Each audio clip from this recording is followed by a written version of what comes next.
जब भी आप इंडिया से एक्सपोर्ट करते हो तो एक कंफ्यूजन जनरली रहता है कि हमें फॉरेन बायर से जीएसटी कलेक्ट करना चाहिए या फिर नहीं करना चाहिए, इनवॉइस पे जीएसटी मेंशन करे या फिर नहीं मेंशन करे।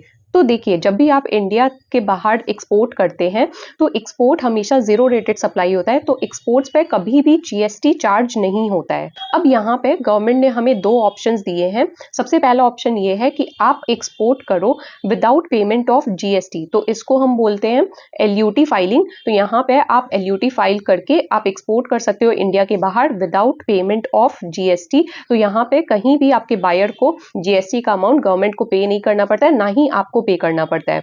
अब दूसरा ऑप्शन जो हमारे पास अवेलेबल है वो ये है कि आप जो इनवॉइस इशू करोगे, मतलब जो एक्सपोर्ट इनवॉइस आप अपने बायर को इशू करोगे, उस पर आप 18% का जीएसटी रेट लगा के इशू करोगे, लेकिन वो अमाउंट जीएसटी का आपका बायर पे नहीं करेगा, आप जाके गवर्नमेंट को वो अमाउंट पे करोगे। लेकिन लेटर ऑन आगे चल के आपने जो भी आईजीएसटी का अमाउंट पे किया है गवर्नमेंट को, वो आप रिफंड एप्लीकेशन फाइल करके अपने बैंक अकाउंट में वापस क्लेम कर सकते हो। सो इन एनी केस एक्सपोर्ट पे कभी भी जीएसटी नहीं चार्ज होता है, it is always a zero rated supply. अगर सेकेंड केस में आप जीएसटी पे भी कर रहे हो गवर्नमेंट को, तो आप रिफंड एप्लीकेशन फाइल करके वो अमाउंट अपने बैंक अकाउंट में वापस से क्लेम कर सकते हो। सो आई होप आपको चीजें समझ में आई होंगी, and for more such GST and tax related content, make sure to follow our page Tax Vidyarthi.